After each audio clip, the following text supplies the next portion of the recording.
Mark chapter 14. After 2 days it was the Passover and the feast of unleavened bread.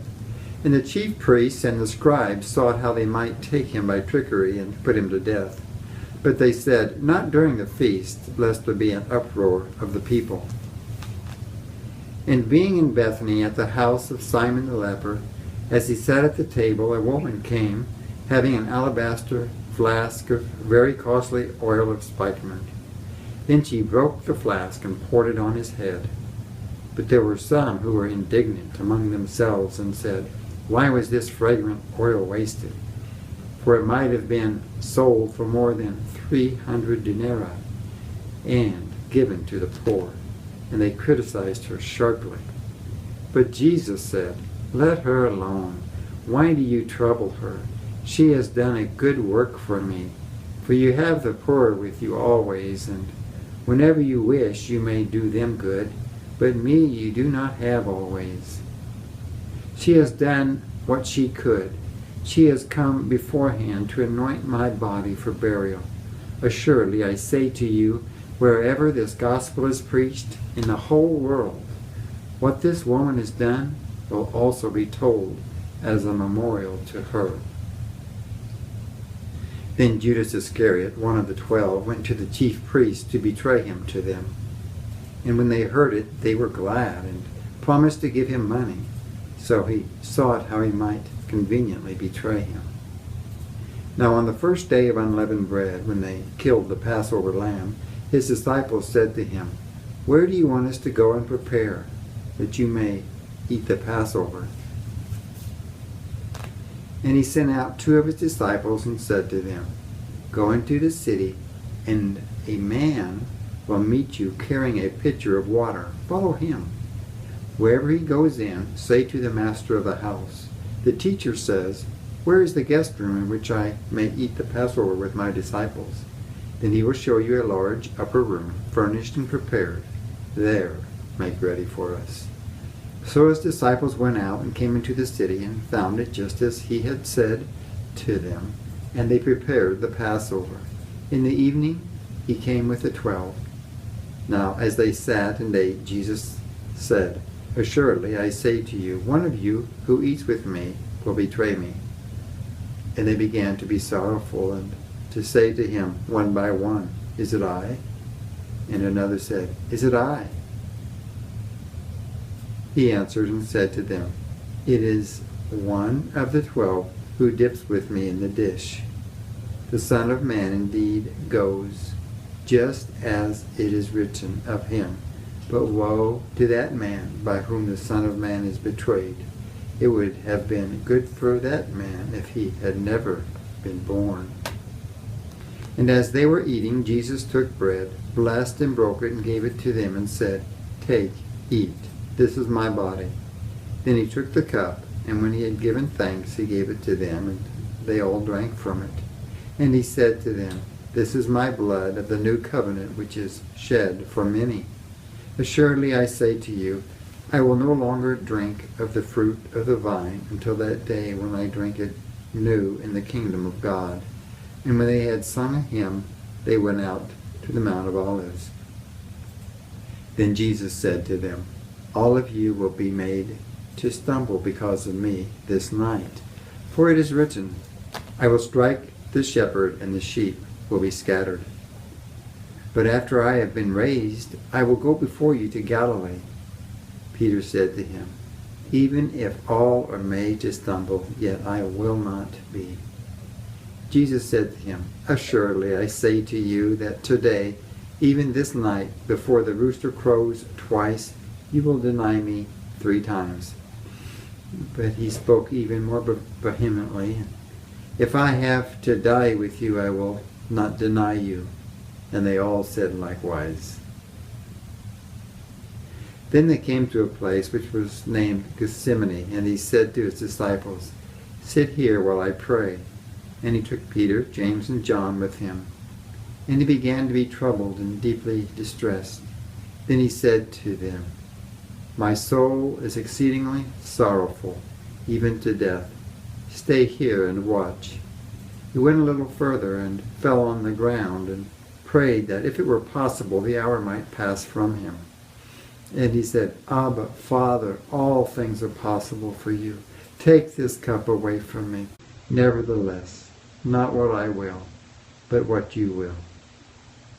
Then he came and found them sleeping and said to Peter, Simon, are you sleeping? Could you not watch 1 hour?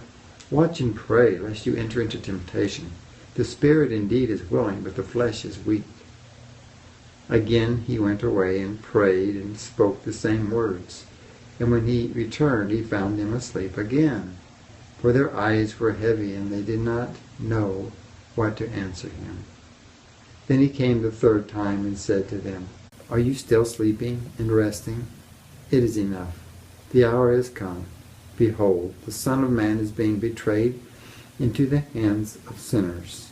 Rise, let us be going. See, my betrayer is at hand. And immediately, while he was still speaking, Judas, one of the 12, with a great multitude with swords and clubs, came from the chief priests and the scribes and the elders. Now his betrayer had given them a signal, saying, Whomever I kiss, he is the one. Seize him and lead him away safely. As soon as he had come, immediately he went up to him and said to him, Rabbi, Rabbi, and kissed him. Then they laid their hands on him and took him, and one of those who stood by drew his sword and struck the servant of the high priest and cut off his ear. Then Jesus answered and said to them, Have you come out as against a robber with swords and clubs to take me?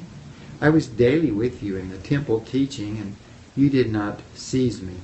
But the scriptures must be fulfilled. Then they all forsook him and fled. Now a certain young man followed him, having a linen cloth thrown around his naked body. And the young men laid hold of him, and he left the linen cloth and fled from them naked. And they led Jesus away to the high priest, and with him were assembled all the chief priests, the elders, and the scribes. But Peter followed him at a distance, right into the courtyard of the high priest, and he sat with the servants and warmed himself at the fire. Now the chief priests and all the council sought testimony against Jesus to put him to death, but found none. For many bore false witness against him, but their testimonies did not agree. Then some rose up and bore false witness against him, saying, We heard him say, I will destroy this temple made with hands, and within 3 days I will build another made without hands. But not even then did their testimony agree. And the high priest stood up in the midst and asked Jesus, saying, Do you answer nothing? What is it these men testify against you? But he kept silent and answered nothing. Again the high priest asked him, saying to him, Are you the Christ, the Son of the Blessed? Jesus said, I am. And you will see the Son of Man sitting at the right hand of the power, and coming with the clouds of heaven. Then the high priest tore his clothes and said, What further need do we have of witnesses? You have heard the blasphemy. What do you think? And they all condemned him to be deserving of death. Then some began to spit on him, and to blindfold him, and to beat him, and to say to him, Prophesy! And the officers struck him with the palms of their hands. Now as Peter was below in the courtyard, one of the servant girls of the high priest came. And when she saw Peter warming himself, she looked at him and said, You also were with Jesus of Nazareth. But he denied it, saying, I neither know nor understand what you are saying. And he went out on the porch, and a rooster crowed. And the servant girl saw him again, and began to say to those who stood by, This is one of them. But he denied it again. And a little later, those who stood by said to Peter again, "Surely you are one of them, for you are a Galilean, and your speech shows it."